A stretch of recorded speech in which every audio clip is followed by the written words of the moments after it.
deal on the calculation of average value is the calculation of average value of a sinusoidal waveform. So how to calculate the average value of a sinusoidal waveform? Like that only. आपने half wave rectifier के जैसे calculate किया है, same ही manner में sinusoid का calculate करो. क्या difference रहेगा यहाँ पे? वहां पे आपका फंक्शन 0 से पाई में साइन था और उसके बाद पाई से 2 पाई में 0 था. यहाँ क्या है?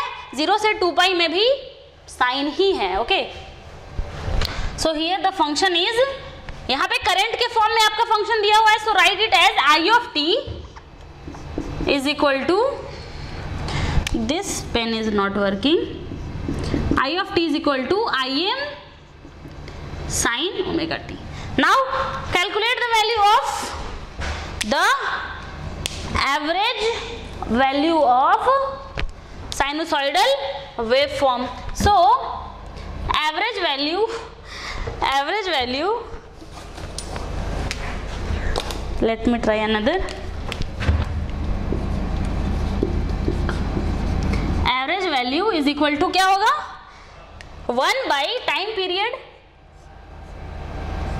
from 0 to time period f of t dt. Time period का वैल्यू क्या है यहाँ पे? 2 पाई है. 1 by 2 pi from 0 to 2 pi. f of t क्या है? Sine I M sine omega t, और टी की जगह पे हमने क्या एक्सिस यूज किया है? ओमेगा टी एक्सिस यूज किया है. फाइन. देखो अगर ये टी एक्सिस पे वैल्यूज दिए होते ना, टी एक्सिस पे अगर टाइम पीरियड दिया हो तो आप टी के रिस्पेक्ट में अगर करोगे ना तो आपको डिफरेंशिएशन करने से एक ओमेगा का टर्म बाहर आ जाएगा. फाइन. ओमेगा से एक बार आपको डिवाइड करना होगा, इंटीग्रेशन करना है ना, इंटीग्रेशन करने से ओमेगा से एक बार आपको डिवाइड करना होगा. हम लोग कन्वीनियंस के लिए ओमेगा टी एक्सिस यूज कर रहे हैं. कभी कभी किसी सवाल में ऐसा होगा कि वो लोग आपको टाइम एक्सेस दे देंगे, ठीक है, तो वहां पे आपको ध्यान रखना है. ओके, अभी देखो क्या होगा. आई एम को बाहर निकाल दो. I M by 2 pi from 0 to 2 pi, और क्या है?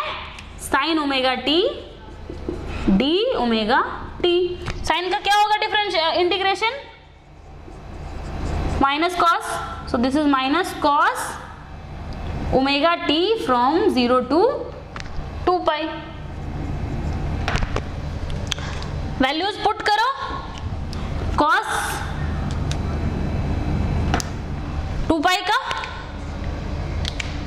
ओके, वैल्यूज पुट करो.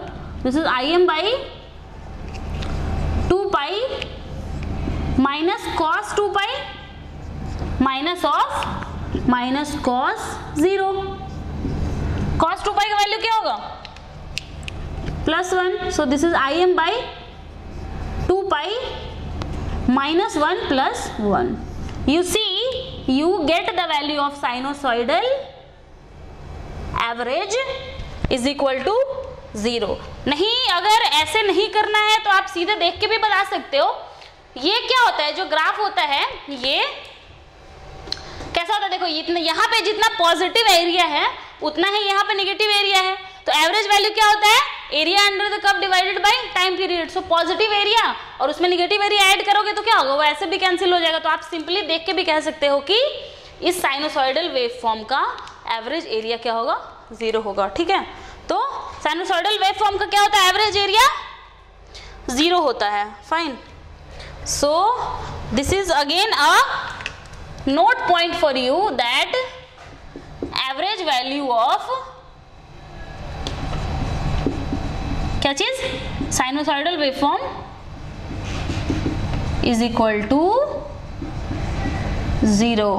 This is again objective question for you in your semester examination. Semester exam में इसको ऑब्जेक्टिव में पूछा जा सकता है कि साइनोसॉइडल वेवफॉर्म का एवरेज एरिया, एवरेज वैल्यू क्या होता है? एवरेज एरिया भी 0 होता है, एवरेज वैल्यू भी 0 होता है ना. So this is equal to 0. Now let us do this problem. I have already written it here. You have to calculate the average value of this waveform. इस waveform में देखो पॉजिटिव पीक दिया है +100 और नेगेटिव पीक दिया है -20. 0 से t/2 में आपका फंक्शन कुछ इस तरीके से वेरी कर रहा है और फिर t/2 से t में आपका फंक्शन कुछ इस तरीके से वेरी कर रहा है. तो t/2 से t के लिए आपका आपका पीक वैल्यू कितना है, -20 वोल्ट है, और 0 से t/2 के लिए आपका पीक वैल्यू क्या है, +100 वोल्ट है। ठीक है, मतलब आधा टाइम पीरियड में, टाइम पीरियड क्या है यहाँ पे t है ना, देखो t के बाद हर टाइम पीरियड t के बाद ये ग्राफ खुद को रिपीट कर रहा है। फाइन, तो चलो इसको मैं रिमूव करती हूँ। We will find the average value for the square waveform I have given you on the board. अभी तक तो आपने कर भी लिया होगा सॉल्व, आई होप, ओके, क्योंकि बहुत ही सिंपल है एवरेज वैल्यू निकालना, है ना। और देखो इससे ज्यादा मुश्किल सवाल आपसे पूछेंगे भी नहीं वो, ठीक है। ऐसा नहीं है कि बहुत बड़े क्वेश्चन दे दिया और 2 मार्क के लिए पूछ लिया, ऐसा कुछ नहीं है। अगर ऑब्जेक्टिव में पूछेंगे तो इससे ज्यादा पूछ नहीं सकते। अगर बड़े क्वेश्चंस देते हैं वो, इस तरीके के क्वेश्चंस अगर देते हैं, ये क्वेश्चन 2 मार्क के लिए नहीं पूछ सकते वो, ये क्वेश्चन कम से कम 5 to 7 मार्क्स के लिए पूछेंगे, ठीक है। लेकिन अगर वो साइनोसॉइडल या हाफ वेव रेक्टिफायर का एवरेज वैल्यू पूछे तो वो ऑब्जेक्टिव में 2 मार्क्स के लिए भी पूछ सकते हैं, ठीक है। उसमें भी अगर कैलकुलेशन दे दें तो वो भी 5 मार्क क्वेश्चन है, 5 to 7 मार्क क्वेश्चन है, ठीक है। Calculate the value of, okay. Subjective type में अगर देंगे तो चलो इस क्वेश्चन को सॉल्व करते हैं। क्या होगा, average value is equal to, average value is equal to 1/t from 0 to t f of t dt। अभी देखो इसको स्प्लिट कर दो, 1/t ही रहेगा, 0 to t f of t, तो इसको स्प्लिट कर दो 2 पार्ट्स में, 2 पार्ट्स में इसको स्प्लिट करो। 0 to t में फंक्शन अलग है, 0 to t/2 में फंक्शन क्या है आपका, 100 है ना। इस क्या वैल्यू है, ये तो स्ट्रेट लाइन है ना यहाँ से यहाँ तक, तो कांस्टेंट वैल्यू होगा ना, here is a straight line ना, सो 100 इंटू क्या होगा, dt, फाइन, और plus from t/2 to t में क्या होगा, 20 क्या है, नेगेटिव है ना, -20 इंटू dt। अभी देखो इसको हियर देती हूँ मैं ब्रैकेट में, तो you will see that 1/t, अभी इंटीग्रेशन करो, 100 तो बाहर आ जाएगा, इंटीग्रेशन किसका होगा, या फिर 100 को ब्रैकेट में रहने दो।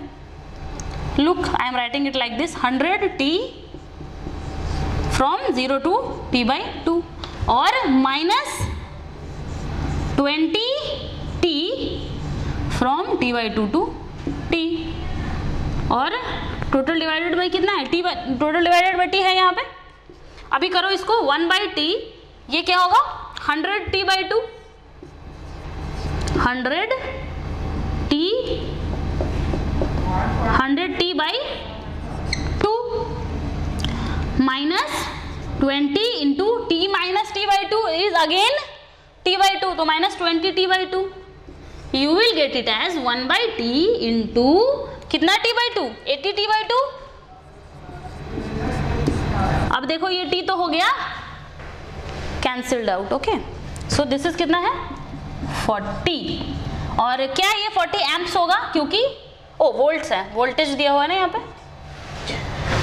फाइन, ये तो रही बात, आपने फॉर्मूला यूज करके आपने कैलकुलेट कर लिया इसका वैल्यू। अगर मान लो कि आपके पास फॉर्मूला नहीं है, मतलब फॉर्मूला क्या, अभी आप इसको बिना फॉर्मूला यूज किए भी कैलकुलेट कर सकते हो। मैंने एक और बात बताई थी आपको, क्या होता है, average value is equal to area under the curve divided by time period. तो यहाँ पे एरिया अंडर द कर्व भी निकालना आसान है। देखो ये क्या है, this is a rectangle, this is again a rectangle, rectangle का एरिया निकालने तो आपको खूब आता है ना।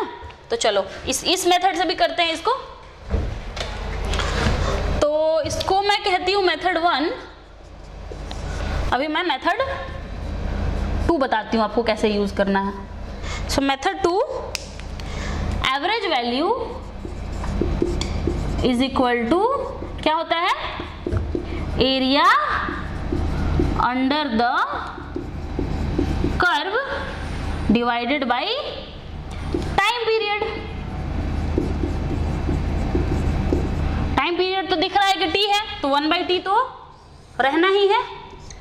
और देखो area under the curve in 1 time period ना, इन 1 टाइम पीरियड, ये जो एरिया अंडर द कर्व होता है ना, ये 1 टाइम पीरियड के लिए होता है। 1 टाइम पीरियड। ओके, तो देखो क्या होगा, ये एक, दिस इज 1 रेक्टेंगल, इस रेक्टेंगल का एरिया क्या होगा 100 इंटू t/2, 100 इंटू t/2, और प्लस इस रेक्टेंगल का एरिया कितना होगा -20 इंटू t/2, ये भी तो t/2 विड्थ ही है ना, समझ रहे हो। तो इसको कैलकुलेट करोगे, ये फिर से आपको वैल्यू देगा 40 वोल्ट्स। ठीक है, तो अगर कहीं ऐसा हो कि आपको एरिया कैलकुलेट करना इजी दिख रहा हो, जैसे कि ये एक रेक्टेंगुलर वेवफॉर्म है, ठीक है, अगर ये ट्रायंगुलर वेवफॉर्म होता, अगर आपको वेवफॉर्म कुछ इस तरीके से दिया हुआ होता,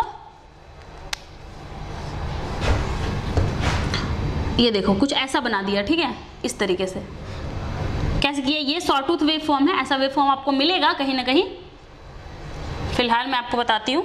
तो जैसे इसका अगर एवरेज वैल्यू आपको निकालने के लिए कहेगा, तो देखो यहाँ पे 2 ट्रायंगल्स हैं, एक ये ट्रायंगल है और एक ये वाला ट्रायंगल भी है, और ये आपका क्या है, ये आपका एक टाइम पीरियड है। तो आप इसके लिए भी आपको इंटीग्रेट अगर करने जाओगे तो क्या होगा, आपको 2 स्ट्रेट लाइन के इक्वेशंस को इंटीग्रेट करना होगा, ठीक है। लेकिन अगर आप एरिया अंडर द कर्व निकालना चाहो तो ट्रायंगल का एरिया निकालना तो क्या ही होता है, 1/2 गुना आधार गुना ऊंचाई, ये तो हमने बचपन से रट रखा है, तो ये आपका ऊंचाई तो देगा ही, आपका टाइम पीरियड आपको पता ही है ना। तो आप इस तरीके से भी एवरेज वैल्यू निकाल सकते हो। This way is more simpler, but I think this much tough questions they are not going to give you.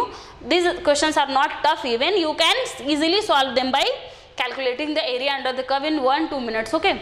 So now let us move to our next topic. Our next topic is the RMS value. We will see how to calculate RMS value. What is RMS value actually? Okay. So let us move to our next topic, the RMS value.